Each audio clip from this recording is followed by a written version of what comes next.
আসসালামু আলাইকুম রহমতুল্লাহ। সম্মানিত দিনী ভাই ও বোনেরা, আজকে আমরা জানব যেসব জায়গায় পেশাব বা পায়খানা করা নিষেধ। মোটামুটি 10 জায়গায় পেশাব বা পায়খানা করা নিষেধ। 1. মানুষ চলাচলের রাস্তায়। 2. ছায়াদার বা ফলদার গাছের নিচে। 3.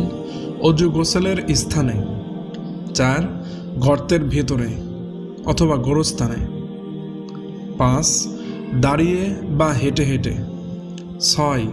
বিনা ওজরে পানিতে। 7.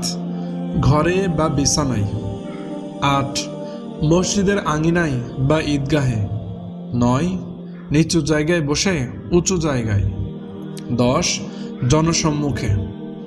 এই 10 জায়গায় পেশাব বা পায়খানা করা ইসলামী শরিয়াতে নিষেধ। আল্লাহ তাআলা আমাদেরকে এগুলো মেনে চলার তৌফিক দান করুন। আমিন।